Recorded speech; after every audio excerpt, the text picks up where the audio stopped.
नमस्कार, स्वागत है आपका। मैं हूं मनीषा गुप्ता और आज बात करेंगे यहां पर सोने की, जहां पर ऑल टाइम हाईज एवरी आधे घंटे में हम यहां पर आज तो बनता हुआ देख रहे हैं।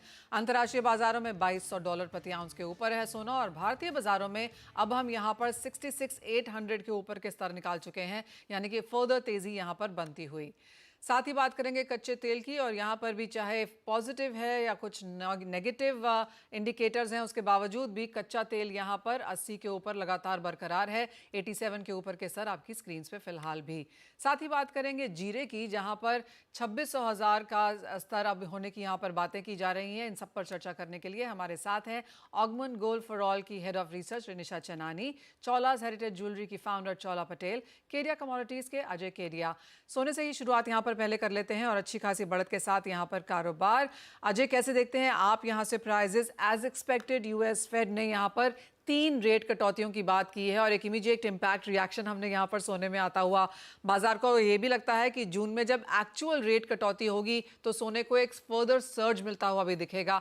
करंटली जिस तरह के चार्ट सोने में बनते हुए नजर आए हैं, too much too soon of a rise जैसे सोने में देखने को मिला है, कैसे देखते हैं आप? Very good morning major. Definitely अगर हम देखें तो लास्ट 15 डेज में ये हिस्टोरिकल जंप है, क्योंकि जनरली हम देखते हैं कि इतने बड़े स्पाइक के बाद हमेशा करेक्शन देता है।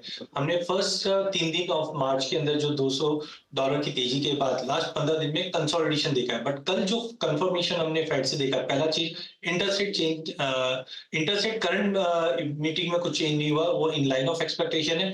बट सबसे इंपॉर्टेंट है कि 3 रेट कट ये साल और 3 रेट कट एक्सपेक्ट करके चल रहे अगले साल। ये काफी बड़ा, डिस्पाइट कि इन्फ्लेशन के जो नंबर है अभी भी हमने देखा 3.1 के मुकाबले 3.2 था, नंबर्स भी कोई ज्यादा नहीं, लेकिन जो एग्रेसिवनेस अभी दिखाई दी है जिसकी वजह से हमने आज मार्केट में गैप अप ओपनिंग देखा है। तो टेक्निकली डेफिनेटली अगर हम पिछले 15 दिन की अगर चार्ट्स के ऊपर देखें तो एक ओवरबॉट जोन जरूर बन जाता है, बट अनलेस एंड अनटिल कोई कंफर्मेटिव सेल नहीं आता है तो बेटर शॉर्ट से अवॉइड कीजिए।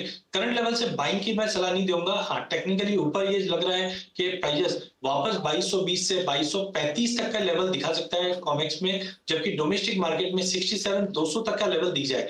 नो डाउट ईयर एंड के लिए टारगेट जैसे 70,000 बताए थे, लेकिन ये उम्मीद नहीं थी कि प्राइसेस 15 दिन के अंदर ही हम 3 से 4,000 रुपए की तेजी देख पाए। तो इतनी बड़ी रैली के बाद एक कंसोलिडेशन जरूर बनता है मार्केट में। तो करंट लेवल से थोड़ा वेट एंड वॉच रखिए, क्योंकि जब भी ऐसी वॉलिटिलिटी आती है तो मार्केट में थोड़ा सा साइडवेज हो जाना चाहिए। तो मुझे लगता है ऑप्शन के साथ ट्रेड किया जा सकता है, या बेटर वेट एंड वॉच रखिए। 67,200 इमीडिएटली मुझे लगता है कि वर्स्ट इन केस एक बार टेम्पररी M6 पे, जबकि इंटरनेशनल में 22-35 तक का लेवल दिखा सकता है। अजय, अगर किसी ने अभी यहाँ पर नहीं खरीदा है और आप जैसे कह रहे हैं कि शायद खरीदना भी नहीं चाहिए क्योंकि ये काफी डिजीइंग लेवल्स हैं, थोड़ी सी कंसोलिडेशन, कुछ करेक्शन भी शायद यहाँ से आनी ही चाहिए, तो अगर इस साल की अब यहाँ पर बात करें और क्योंकि बात 70-72 हजार की भी ऊपर में की जा रही है, नीचे में बेस्ट लेवल्स क्या रह सकते हैं खरीदने के लिए? देखिए, अब तक अगर मैं पिछले 10 साल का एक ट्रैक रिकॉर्ड देखता हूं, जब भी सोने में एक जंप आता है तो एटलीस्ट 50% का रिट्रेसमेंट। टेक एग्जांपल कि हम 2020 के अंदर मार्च में 38,000 से 56,000 का जंप देखा था, तब भी हमने 50% का एक रिट्रेसमेंट देखा है। तो आई एम एक्सपेक्टिंग कि जैसे हमने ये 200 $225 का रैली देखा है, तो इन डॉलर टर्म्स में मुझे लगता है कि 2060 से 2070 का एटलीस्ट एक फेयर प्राइस रहेगा, वहां पे हम रीथिंक करके री एंट्री करें। डोमेस्टिक मार्केट में रुपया काफी इंपॉर्टेंट रहेगा, उस सबको कैलकुलेट करते हुए मुझे लगता है 63,000 62,500 से 63,000 कंजर्वेटिवली एक लेवल रहेगा जहां पे हमको रिव्यू करके फ्रेश एंट्री करके चलना चाहिए। लेकिन एक्सचेंज पे जैसे ऑप्शंस भी अवेलेबल है, तो मैं सलाह दूंगा जिनको अगर बाय करना ही है तो ऑप्शन के जरिए आप 62 या 63 लेट से 63 का पुट बेच के चलिए। तो इनकेस अगर 63 आया तो आपको डिलीवरी या आप पोजीशन ले सकते हैं। अगर नहीं आता मार्केट यहाँ से रेंज बाउंड भी रह जाता है या 65 के आसपास भी खड़ा रह जाता है, तो आपको प्रीमियम एटलीस्ट मिल जाएगा। तो आई थिंक ऑप्शन के जरिए 63 का पुट बेचना चाहिए। अदरवाइज जो कैश में लेना चाहते हैं उनको एटलीस्ट 63,000 तक का वेट करना चाहिए। ऑल राइट, तो 63,000 तक का आप यहाँ पर इंतजार करें, यानी कि यहाँ से 3,500 की करेक्शन सोने में एक पॉसिबिलिटी नजर आती है। अगर आपने सोना यहाँ पर नहीं खरीदा है तो आप इस डिप का डेफिनेटली इंतजार करें, बाजार पर यहाँ पर नजर रखें, या फिर जैसे अजय कह रहे हैं कि 63 का पुट यहाँ पर आप बेचकर भी काम कर सकते हैं।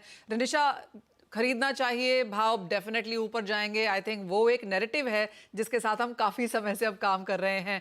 अब बात हमें ये करनी है कि क्या लोग इस समय पर लें या फिर करेक्शन का इंतजार करें, आप क्या कहेंगी?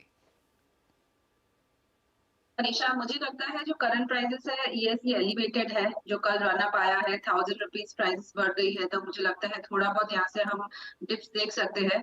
बट जो कंसोलिडेशन पिछले 15 दिन से चल रहा था, उसके बाद जिस तरह से कल फेड का स्टैंस आया है, काफी डॉविश है।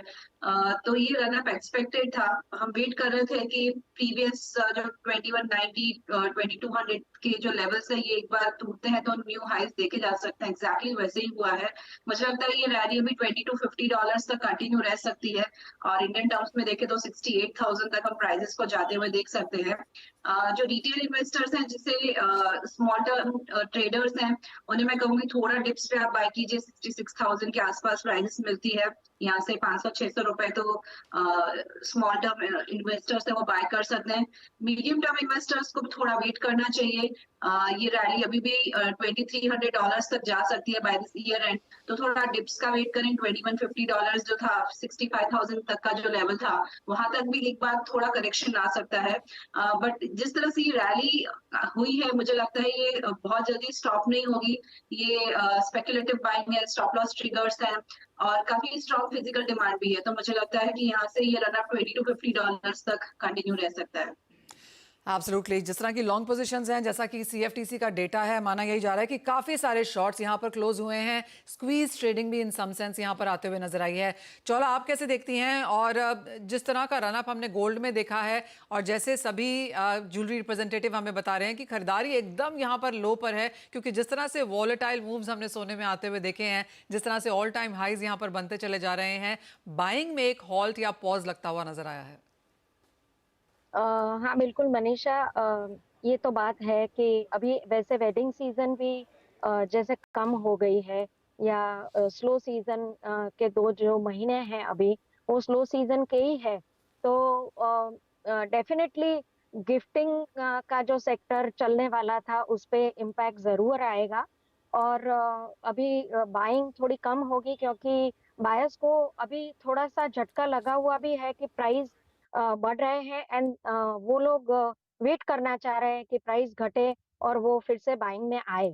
तो ये आई थिंक बाइंग थोड़ी इम्पैक्ट इसको आएगा और कम बाइंग होगी 2 महीने तक, 3 महीने तक। आई थिंक अभी वेडिंग सीजन वैसे है भी नहीं, तो देखते हैं कैसे ये रैली चलती है। तो चौला, ऐसे समय में यहाँ पर ज्वेलरी एज एन इंडस्ट्री क्या करती है, जब वेडिंग सीजन नहीं है, मार्च एंडिंग भी है, शायद उसकी वजह से भी कमजोर खरीदारी यहाँ पर देखने को मिलती है, इलेक्शंस हैं आगे यहाँ पर आते हुए, तो वैसे भी गोल्ड की मूवमेंट भी थोड़ी सी कमजोर हो जाती है। तो काफी सारे फैक्टर्स हैं अपार्ट फ्रॉम कि सोने के भाव यहाँ पर ऑल टाइम हाइज पे हैं। तो इंडस्ट्री अपने आप को ऐसे समय में कैसे कंसोलिडेट करती है?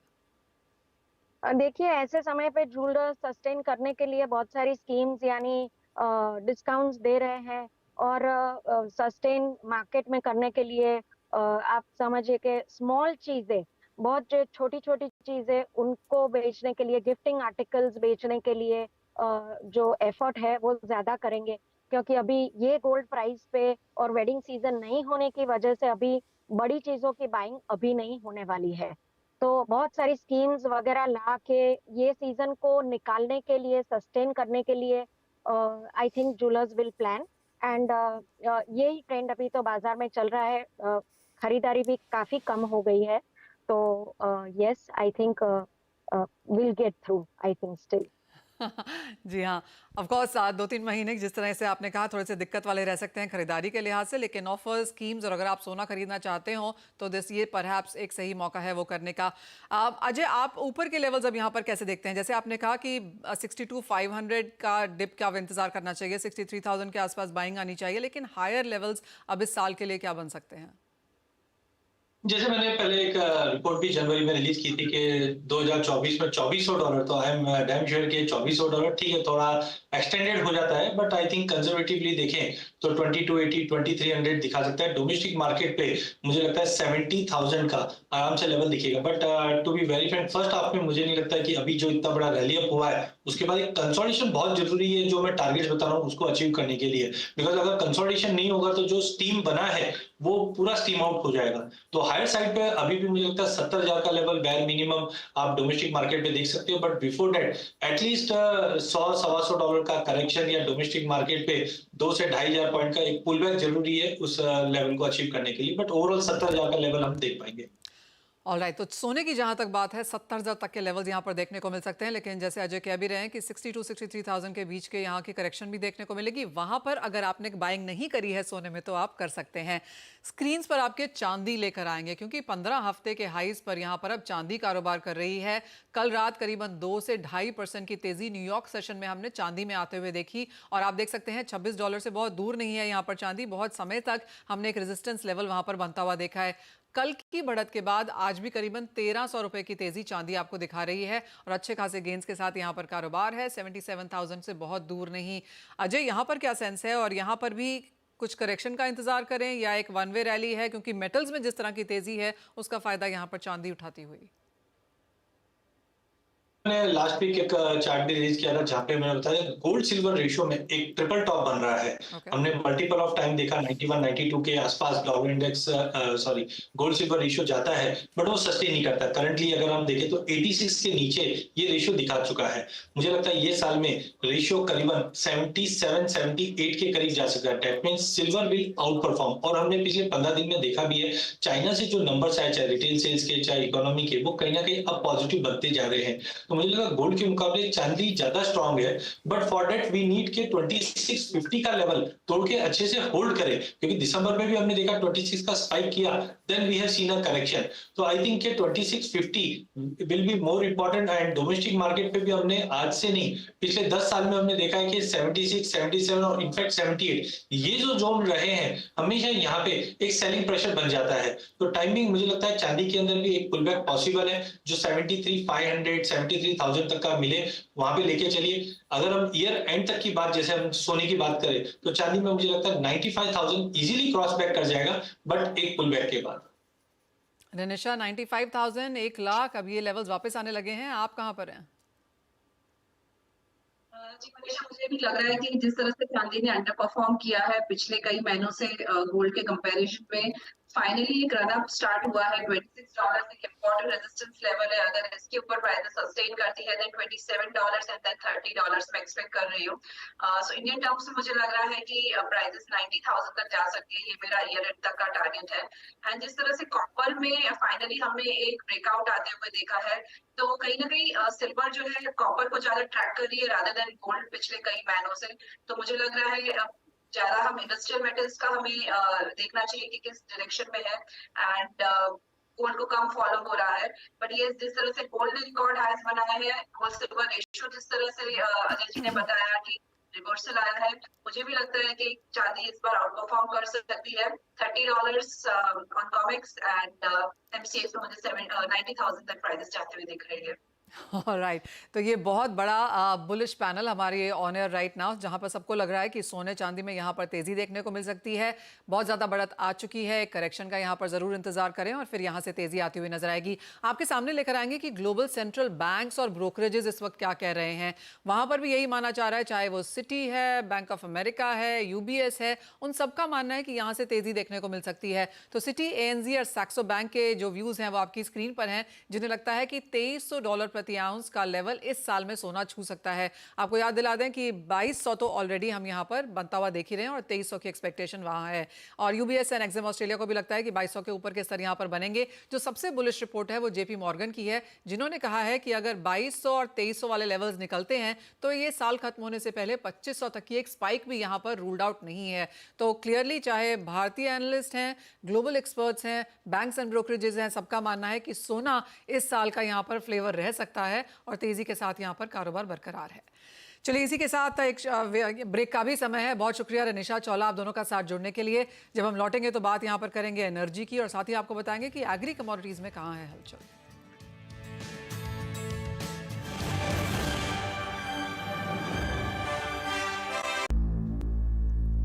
ऑलराइट, सोना ऑल टाइम हाइस पे है, चांदी 15 हफ्ते के हाइस पे है, लेकिन मेटल्स पे अगर ध्यान दिया जाए तो इवन आफ्टर मुनाफा वसूली ये हफ्ता ऑन द पॉजिटिव साइड रहा। अजय, कैसे देखते हैं आप कॉपर को, जो लगातार यहाँ पर बढ़त बनाए हुए है? आज भी हम देख सकते हैं 1% से ज़्यादा की तेज़ी है। ऑफकोर्स यूएस फेड की जो स्टेटमेंट्स हैं कल, उसका सीधा असर या फ़ायदा होते हुए हमने मेटल्स को भी देखा है। बिल्कुल, पूरे बेस मेटल पैक के अंदर देखें तो वैसे वैसे तो पिछला हफ्ता थोड़ा सा पॉजिटिव रहा है, हमने हाई से वापस प्राइसेस में एक प्रॉफिट बुकिंग देखी थी, बट पिछले एक महीने में लगभग हमने 0.5% की तेजी कॉपर में आती हुई देखी। एलएमई पे भी हम देख रहे हैं कि प्राइसेस 9000 का जो माइटी लेवल है वो टच कर चुका है। टाइमिंग मुझे लगता है जो एफर्ट्स चाइना गवर्नमेंट से आ रहा है और डॉलर इंडेक्स में जो गिरावट है ये कॉपर को और सपोर्ट करता है। एक चीज और है, सिल्वर कॉपर रेशियो देखें तो ये अभी भी दिखाता है कि कॉपर चांदी के मुकाबले अंडर परफॉर्मिंग है। तो इन सबको देखते हुए मुझे लगता है कॉपर में एक रैली वापस स्टार्ट होते हुए दिखाई देगी, जो अभी पुल बैक आया था। तो अनलेस अंटिल 755 का लेवल रीच नहीं होता है, मुझे लगता है 772 तक का इमीडिएट टारगेट हम कॉपर में देख पाएंगे। ऐसा ही कुछ हाल बाकी मेटल में भी रहेगा, जहां पे जिंक के अंदर हमने करेक्शन देखा है, क्योंकि अभी भी सरप्लस है जो लास्ट रिपोर्ट के अनुसार, बट फिर भी प्राइसेस 217 225 के दायरे में रहेगा। एल्यूमिनियम भी 204 से 206 के बीच में रहेगा, बट इन सब के बीच में कॉपर मुझे लगता है आउट परफॉर्मिंग अच्छा दिखाई दे रहा है। Okay, absolutely. कॉपर में यहाँ पर अच्छी खासी बढ़त देखने को मिली भी है, और जैसे आपने कहा कि मल्टी मंथ हाइज पे है, और चाइना में तो हमने कॉपर को रिकॉर्ड हाइज भी यहाँ पर बनता हुआ देखा है, तो यहाँ से भी खरीदारी की एक्सपेक्टेशन। एक और एरिया जहाँ पर कंसोलिडेशन और तेजी लगातार बरकरार है अजय, और वो है कच्चा तेल 87 पर स्थिर। हाँ बिल्कुल, अगर हम कच्चे तेल की बात करें तो जनवरी से लेकर मार्च के फर्स्ट वीक तक अगर हम ब्रेंट की बात करें तो 81 से 84 के दायरे में ट्रेड कर रहा था, और WTI भी हम देख रहे थे 80 का लेवल ब्रीच नहीं कर रहा। जैसे ही हमने पिछले हफ्ते में ये ब्रीच आउट आते हुए देखा तो एज एक्सपेक्टेड 89 88 तक के टारगेट अभी भी दिख रहे हैं। मॉर्गन स्टैनली ने भी रिसेंटली अपने टारगेट्स रिवाइज करके Q3 के लिए 90 बताया। इसकी सपोर्टिंग पार्ट है कि हमने रशिया, इराक, सऊदी यहाँ से हमने एक्सपोर्ट में कमी आते हुए देखी। साथ में जो ड्रोन अटैक हुआ था रशियन रिफाइनरीज में, उसकी वजह से सप्लाई गट बनने की उम्मीद है। तो टाइम बिंग मुझे लगता है M6 पे जब तक प्राइसेस 6600 के नीचे, 6600 के नीचे अच्छे से होल्ड नहीं करता है, 7200 तक के भी लेवल देखने मिल सकते हैं। तो आई थिंक जो ट्रेड पॉइंट ऑफ व्यू से देख रहे हैं 6750, 6780 या करंट मार्केट से लेके चलिए 6600 का स्टॉप लॉस रखिए। एटलीस्ट कंजर्वेटिवली 7100 तक के टारगेट हम कच्चे तेल में देख पाएंगे। बात अब यहाँ पर एग्री कमोडिटीज की कर लेते हैं, और जीरे से ही शुरुआत करते हैं। यहाँ पर जिस तरह की उठापटक है और जिस तरह के फंडामेंटल्स अब बाजार बनता हुआ दिख रहा है, यहाँ पर क्या प्राइस रेंज अब बनता हुआ देखेंगे अजय? ऑन चार्ट्स कैसा नजर आता है? देखिए चार्टिकली अगर हम देखते हैं तो जो अक्टूबर में हमने 65,000 के ऊपर का भाव देखा और अभी देख रहे हैं तो मंथली चार्ट, वीकली चार्ट पे ओवरसोल्ड जोन है। बट कहीं ना कहीं एग्री कमोडिटी फंडामेंटल ड्राइविंग ज्यादा रहती है, टेक्निकल हमें सपोर्ट देती है। तो मुझे लगता है चार्ट पे तो अभी एज ऑफ नाउ कोई मेजर क्लियर सिग्नल नहीं। हाँ, ओवरसोल्ड के चलते करंट लेवल से शॉर्ट की सलाह कभी नहीं रहेगी इसमें, ये वाले काउंटर के अंदर। हाँ, अराइवल प्रेशर धीरे धीरे वाइड अप होगा, जिसकी वजह से अपसाइड भी कैप है। बट ओवरऑल मुझे लगता है कि 23,500 एक अच्छा खासा सपोर्ट निकल गया। करंट लेवल से 24,000 के करीब से अगर लेके चले तो टेम्परेरी एक पुल बैक देखने मिल सकता है, जो 25,500 तक का लेवल एज ऑफ नाउ हमें जीरे में दिखाई देता है। साथ ही बात यहाँ पर हल्दी की करना चाहेंगे, जहाँ पर फंडामेंटल्स काफ़ी स्ट्रांग बताए जाते हैं, लेकिन क्या वो सब प्राइस्ड इन है? क्योंकि एक इनिशियल तेजी के बाद अब यहाँ पर मुनाफा वसूली आज के भी दिन जारी। देखिए प्राइसिंग है डेफिनेटली, इसलिए 20,000 से हमने वापस 17 का पुल बैक देखा। लेकिन जो अभी भी क्रॉप साइज को लेकर और बाकी चीजें देख रहे हैं कि ईयर एंड हम लोग कैसे निकालेंगे, क्योंकि अब तक ऐसा सिनेरियो नहीं था। बट हो सकता है इस बार हम शॉर्टेज में चले जाए, जिसके चलते मुझे लगता है काउंटर बहुत ही बेहतरीन रहेगा अगले 2-3 महीने तक। हाँ, हायर लेवल पे हम देख रहे हैं थोड़ा थोड़ा अराइवल प्रेशर भी आ जाता है, थोड़े से जो बायर है वो कॉशियस हो जाते हैं। तो आई थिंक 17,000 एक फेयर प्राइस रहेगा। 17,000 के करीब लेके चलिए, 16,400 का स्टॉप लॉस रखिए, 18.5 तक के टारगेट मिल जाएंगे। बट कुल मिला के ये साल काफी बेहतरीन रिटर्न देते हुए दिखाई देगी। जी हाँ, हल्दी के फंडामेंटल्स काफ़ी स्ट्रांग हैं, कोई रीज़न नहीं है इसके बेच के चला जाए। ऑफ कोर्स जितनी तरह की तेज़ी हमने आते हुए देखी थी, कुछ मुनाफा वसूली है, आवकें बाजार में है, और डिप्स पे खरीदारी करने की यहाँ पर राय भी बनती हुई, और बाइंग की स्ट्रैटेजी यहाँ से अजय की तरफ से भी आती हुई 18,500 के स्तर के लिए यहाँ पर बाइंग की रिकमेंडेशंस। अजय बहुत शुक्रिया एज ऑलवेज आज जुड़ने के लिए, और वो तमाम कमोडिटीज़ में हमारी जो स्ट्रैटेजीज़ हैं वो शेयर भी करने के लिए दर्शकों के साथ ही आपको बता दें, जैसे कि आप अपनी स्क्रीन पर देख सकते हैं कि बादशाहत जो है TRPs को लेके या मार्केट शेयर को लेके आवाज़ की, वो यहाँ पर बरकरार है। मार्केट आवर्स में आवाज़ का मार्केट शेयर 61.3% रहा है। आवाज़ को नंबर 1 बनाने के लिए हम सभी दर्शकों का तहे दिल से यहाँ पर स्वागत करते हैं। CNBC आवाज़ की अगर आप TRPs देखें तो मार्केट ओपनिंग, मार्केट क्लोजिंग के समय यहाँ पर हाईएस्ट TRPs रही हैं। आपको ये भी बता दें कि जो आपका कमोडिटी शो जो आप फिलहाल देख रहे हैं, इसकी भी TRPs on the higher side हैं, और मार्केट शेयर के दौरान तो 61.3% हमारे साथ यहाँ पर बरकरार हैं ही। तो सभी का शुक्रिया, आप सबके भरोसे के लिए, आप सभी हमारे साथ जुड़े रहते हैं, इसके लिए तहे दिल से धन्यवाद।